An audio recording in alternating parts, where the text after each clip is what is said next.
Woo! Oh my god! I don't want to crash with my good helmet on. This is definitely not what they intended, I don't think, when they designed this bike. Oh my gosh. Gotta say, I'm pretty impressed with how well it's holding up. Now we have 0 bars and a blinking battery. I've got a long way to go. Hey, what's going on, guys? Welcome to the channel. I'm Ben. Over the years, I've done videos on just about every machine you can think of with an internal combustion engine. Motorcycles, snowmobiles, four-wheelers, trucks, even a tractor, mini bikes, all sorts of things. But today I am super excited to be testing out something that actually does not have an internal combustion engine at all. So this is the Raev Bullet GT, and obviously it's going to take some testing, which is what we're going to do today, but I don't think Raev could have picked a better bike for me. So let's get this thing out of the box, put together, and out on the trail so we can see what it'll do.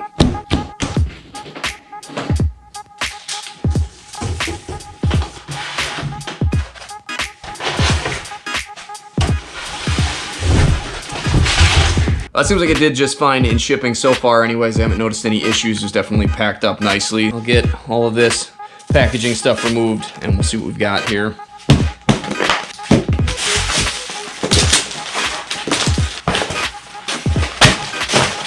Definitely starting to look a little bit more like a bicycle and maybe even a little bit like a motorcycle. I've got to say I really love the banana seat on here.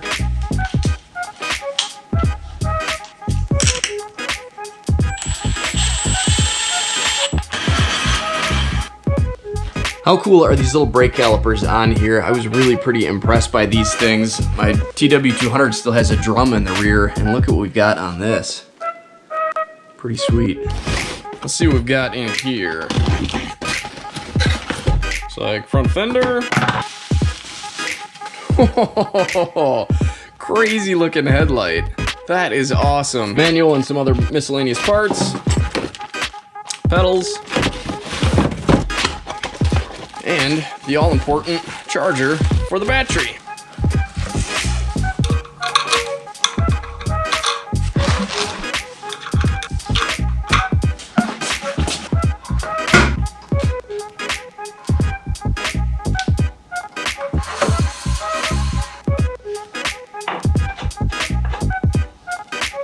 Don't forget your left-hand side is going to be left-hand threaded. Learned that the hard way about bicycles when I was trying to get my first left peg off.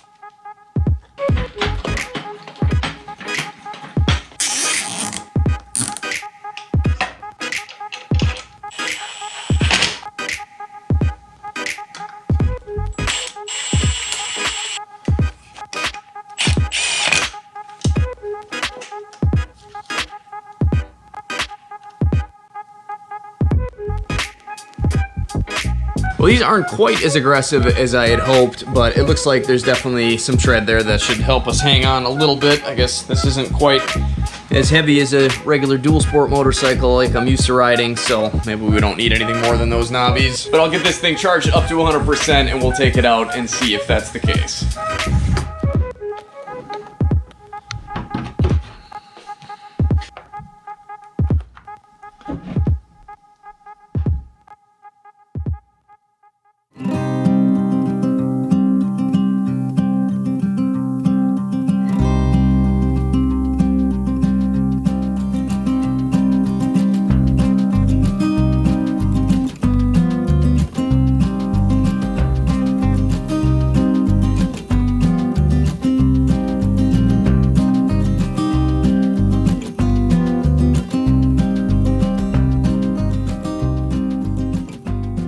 So for those of you who are somewhat unfamiliar with these things, you might be a little bit confused. Is it a bicycle? Is it an electric motorcycle? I mean, it's kind of somewhere in between. I mean, you can hop on this thing with a completely dead battery and still ride it like a bicycle. It's maybe not going to be quite as good at being a bicycle as an actual bicycle is, but it'll still work, and we can kind of show you that here. So throw a leg over, make sure to put the side stand up, because unlike a motorcycle, it will let you take off with it down. I've done that a few times already, so I will leave this off. We are in first gear.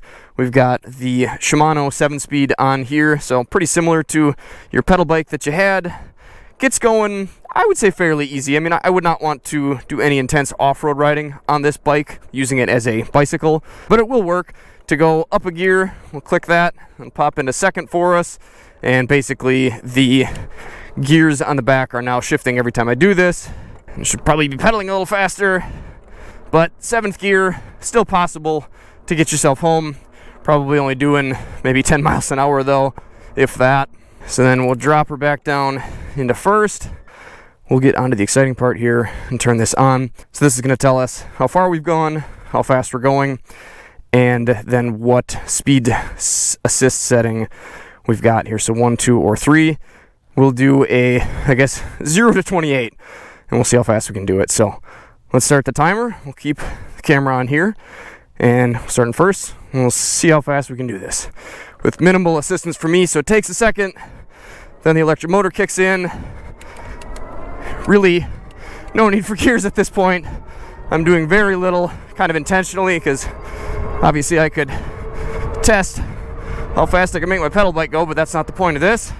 Watch the bumps. Have we hit 28 yet? There we go. So basically I can keep this speed now once I'm here and barely pedal at all.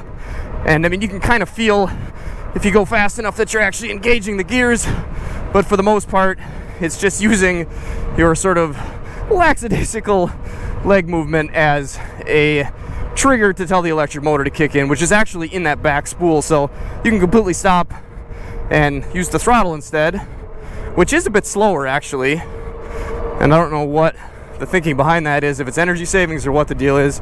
But yeah, we're only doing 27 on this bumpy road here. I guess 27.7, I suppose that's pretty good. So we've now gotten onto the off-road part here, and things will, as far as the road goes anyways, deteriorate quickly here. But on the gravel, the fat tires definitely feel like they're at home. I am certainly happy to have the suspension that's on here, but as you can probably tell in my voice, and hopefully by the cameras, this is a slightly bumpy road, and while I would probably not want to be doing this anywhere near this fast on the version of this bike, just the regular old Bullet that doesn't have rear springs and shock absorbers, this isn't going to be nearly as smooth as any of my dual sport motorcycles are. And I do have the compression and the preload turned all the way up on the front. Basically just got to spin one of these. One does one thing and one does the other. Basically just righty-tighty, makes everything a little bit stiffer. You need that preload cranked for your weight, and you need the compression damping to basically slow down the action. The back spring I adjusted the preload on. I do not believe there is a compression or rebound damping on that at all, which, I mean, it works okay. You could replace it if you really wanted to, but again, this is not really meant to be a super intense off-road bike. But of course, that will not stop me. Woo! Oh no, I forgot how rocky this is. This is really the reason actually that I've wanted one of these things for a long time. I think I'm gonna turn this down a little bit. Electric assist is super nice when you're going fast, but if you're going slow, it can really kind of kick things into gear a little bit faster than you think it's going to. And that's why, like, especially when you're taking off, it's kind of sometimes nice just to use that thumb throttle instead.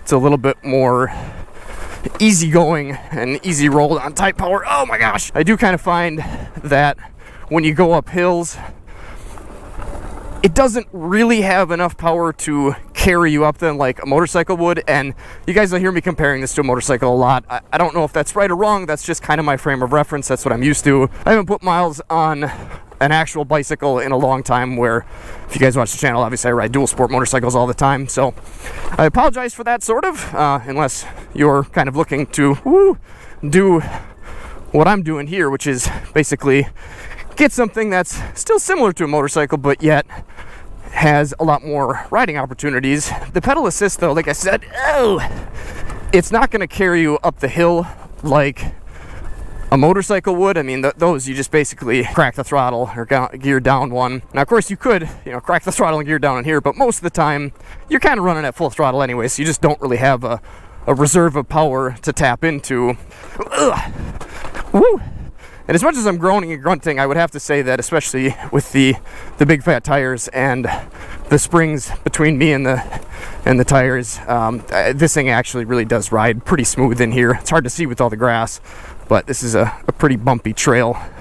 Of course, not looking to compete with any real off-road mountain bikes, but still, I mean, this is, I would say, an enjoyable ride, and I'm really making good time. There's no way I'd be this far back here without this electric motor going. standing up on this thing, I suppose, while I'm doing it, I would say is comfortable. I mean, it's not going to be, again, near as comfortable as a dual sport is because, well, it's a bicycle and you really should be pedaling when you're standing up. If you were just to kind of hover in the mid-pedal position here and cruise along, either coasting or on the throttle, the bars feel low. The grass is making me super nervous. Glad I got all my gear on for when I was doing 30 miles, okay, 28, on the road. But, ooh, I don't really want to have to use it now either. I've got my good helmet on because, whoa, there it is. I was waiting for that rock. Got my good helmet on because the audio is better on this, but I don't really want to crash this. What a stupid thing. I don't want to crash with my good helmet on. Oh, wow. I'm going to be covered in ticks, aren't I? Oh. Whew, standing up definitely helps you see into the bush here a little bit, though. Bush, what am I, Australian? Oh, man. Whoo. That's way too scary fast. Holy man, slow down. As far as the sitting down comfortability, I've got to say the seat looks much more comfortable than it really is. Not to say that it is extremely uncomfortable or anything. I mean, it's definitely more comfortable than the seat on my Diamondback, but it's not really anywhere near as comfortable as any of my motorcycle seats. Now, obviously, a motorcycle is meant to ride a lot more than the 31-mile range that this thing has, which I don't know that I'm going to get that out of it. I guess maybe I would. I think using the electronic assist the way I am, it's probably going to burn down a little quicker than that, but obviously that's not designed to be ridden for hundreds of miles at a time like a motorcycle, and in some cases what I'm comparing this to are, whoa, custom $300 motorcycle seats. So take that with a grain of salt. As far as the handlebars go, like I said, standing up, not really in the greatest spot, but sitting down, especially with the sort of wide paddle-ish grips that they've got on here, it really is a nice place to kind of rest your arms on. For me, at 5'10", with a 31-inch inseam, and I weigh, what, 160-ish pounds, everything really feels pretty good. I would say it feels like it was meant for me. Ugh. Yeah, and there are certain terrains like this that I would definitely not suggest this thing for. I don't know that really even a purpose-built fat tire bike would be any good for this either, but this is definitely not what they intended, I don't think, when they designed this bike. Oh my gosh.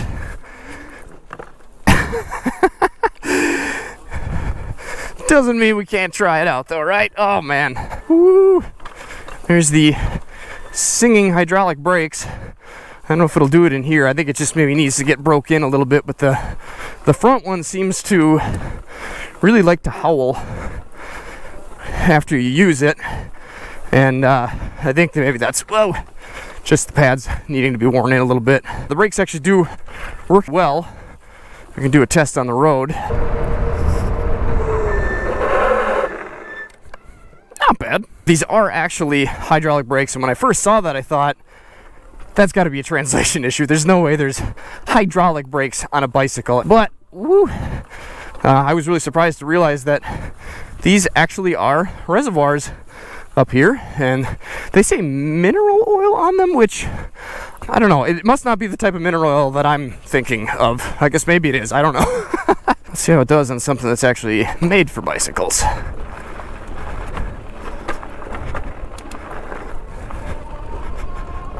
Ooh.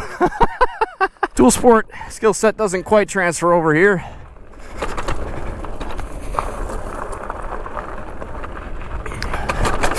So now, I don't know that this is really meant to take this kind of punishment. I mean, obviously it's a bicycle. This is a bicycle trail. However, my guess would be intense pounding like this over and over and over and over again is probably not what this is intended for. And if you do that, you may run into issues. Obviously, I have no idea or way of knowing that for sure, but that's just kind of my hunch. But I could be wrong. And the bit of thrashing that I've done with it so far, since I've got it, and just today in the video, I've got to say I'm pretty impressed with how well it's holding up. It definitely makes those transitions going uphill, oh, that's kind of cool, much easier, and your takeoff's much easier. Woo! Yeah, definitely cushions that a little bit. Wow, this is a cool trail.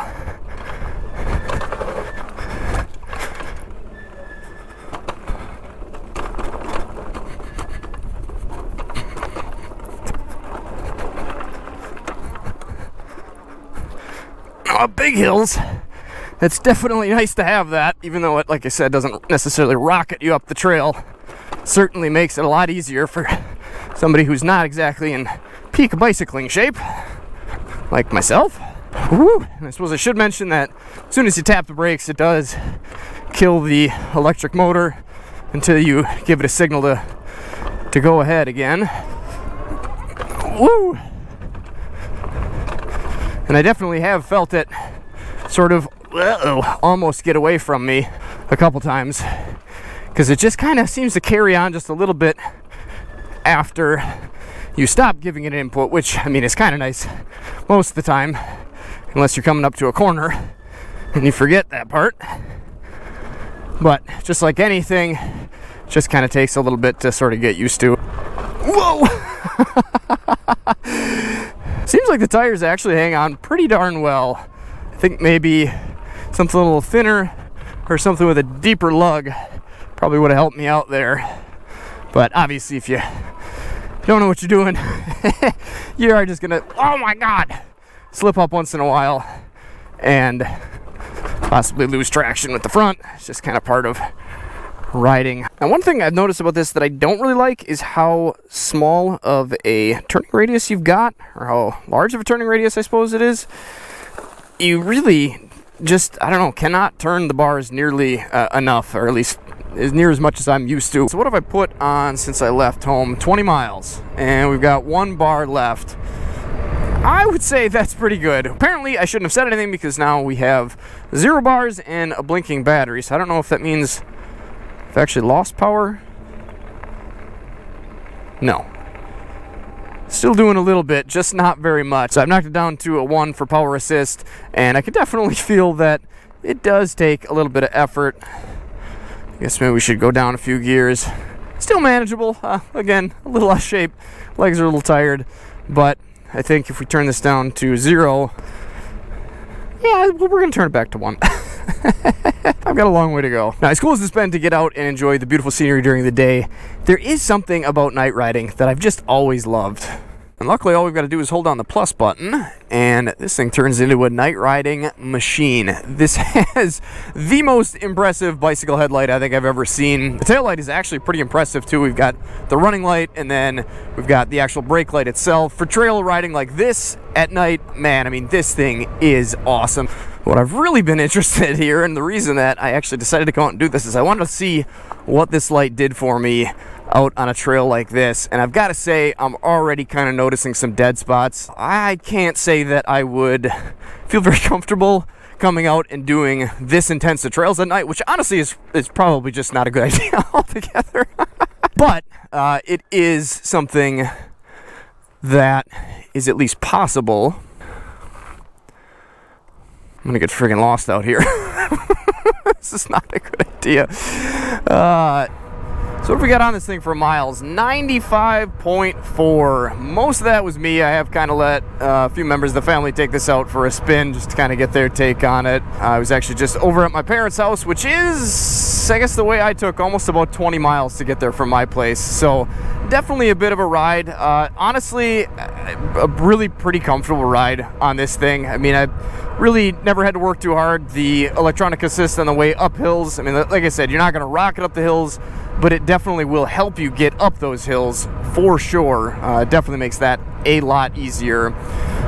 Really enjoyed riding it there, and am enjoying riding it back home too. No problems with battery life so far. I mean, I did need to charge it up while I was there. Looks like we didn't get all the way charged, and now running the headlight at night here, it's probably going to kill it a little bit faster. But the lights are a necessity. I'm trying to make sure that I'm as well seen as possible. And I've got to say, the probably biggest flaw that I found with this thing so far is that it does not have mirrors on it, which obviously is easy enough to add once you get the bike, but that is definitely something that I would suggest doing. Coming from a motorcyclist perspective, that even with a big loud bike, people just aren't paying attention. So definitely something that I would say I would add. Other than that, I guess the only things that I would really change about it are maybe a little bit more comfy seat. Again, definitely to be more comfortable than your regular bicycle seat, but I think probably could use a little bit of improvement. If you're somebody with longer legs, it might even be more of an issue, because I'm probably about as long-legged as you would really want to be on one of these. Otherwise, you're going to be kind of crunched up pedaling. One thing that my wife kind of noticed while she was riding this is if you're not somebody that wants to do 30 miles an hour, there isn't really much of a step down. I mean, you're either doing 30 or you're doing like 10 or 15, and it'd be nice to do maybe a little bit more than that. So having more speed settings I think would be good. Obviously it'd be cool to be able to go faster, but I guess some modulation here more than just the 3 settings I think would be good. Along with that, for me and somebody that wants to be able to pedal fast or ride fast, but also maybe actually be able to help the bike out a little bit and conserve a little bit of electricity, I think having more speeds than just the 7 would be really, really nice. Because like I showed earlier, if I really want to catch up with the electric motor, I mean, this is kind of unsustainable. I'm not going to want to do this for 20 miles. So having a little bit more of a gear span, mechanical gear span, would be, I think, helpful as well. So with all those concerns in mind, I want to take a quick look at the Raev website, because they've actually got a new model out that is slightly different than the bike that I was on. So this is going to be the GTX, and this looks like it should actually solve a lot of the concerns that I had about my bike. So mine is this one right here in the middle, the Bullet GT, with a smaller battery option. So there's the 28 mile an hour top speed, 31 mile range, comes in just under $1,800. The GTX over here comes in at almost $2,400, which obviously is a bit of a jump, but I'll get into why I think it's going to definitely be worth it. So you get a little bit more range out of this, even though it's actually the same battery layout as the larger battery version of my bike. But because this has a more powerful motor in it and a top speed of 35 miles an hour, that kind of knocks your range down a bit. Now, like I said, these look pretty similar, but if you look close, the handlebars on the GTX are a bit taller, and the location and style of the seat is actually a bit different. So mine, the seat is actually below this top rail, where on the GTX, it's basically in line with the top rail because it's mounted higher. It's also a bit longer, and supposedly is going to be more comfortable. There are also a few other things to note that I think should help this bike perform a bit better. It's got a longer swing arm. You can kind of see it just mounts a little bit further back and sticks out a bit farther. So I think that's definitely going to help, especially with a bike that's going to be a little bit faster. That'd be nice, although mine seems plenty stable, even at top speed. We'll click into this thing and take a little bit closer of a look. So we've still got the color options, but there are a few other things that I think are important to look at. One of them being that if you pre-order this within July of 2023, you'll get a $500 discount and a free rear rack and some passenger foot pegs. This has a 350-pound weight limit. This does have a different style spring shock combo in the back. So rather than my mechanical coil spring, this will have a pneumatic spring. So basically it's an air spring, which I know sounds kind of weird, but this is kind of what they put on most higher end type recreational vehicles. So we do have a different set of tires on here. Supposedly these are more off-road oriented. To me, the tread pattern kind of looks a little bit too close for that, but I'm sure they would do okay in some light gravel riding. Got a bit of other info here, and then in the 360 view, we can kind of see the crank a little bit better here. This has got a 52 tooth crank on it, or front sprocket, where my bike just has a 42. So essentially what this is going to do is sort of help the bike a little bit more. Now, obviously this bike has a little bit more top speed, so you still might be pedaling pretty hard to catch up with that 35 mile an hour top speed, but at slower speeds, you should be able to kind of help the bike out a little bit more with that. So honestly, just because of the ergonomics and the fact that this would be a little bit easier to ride standing up, I think this is definitely the version that I would go with. Obviously, being able to go a little bit faster, of course, would be nice too. But I think if I was to pick one myself, this would definitely be it. So if you guys are interested, there'll be an affiliate link down in the description. You can check these out if you make a purchase through that link. It doesn't cost you anything extra, but it helps me focus on making more videos for you guys. I honestly think that the Raev bikes are a really, really nice package. Any one of the lineup, whichever one kind of falls in your budget, I think seems like a pretty good deal compared to anything else that I've seen. And I think these are definitely one of the coolest bikes that I've seen out there. So if you guys are interested, the links are down there. Until next time, guys, take care, stay safe, stay swanky, get out, enjoy this beautiful world any chance you get. And if you can't do that right now, here's some more videos to check out in the meantime.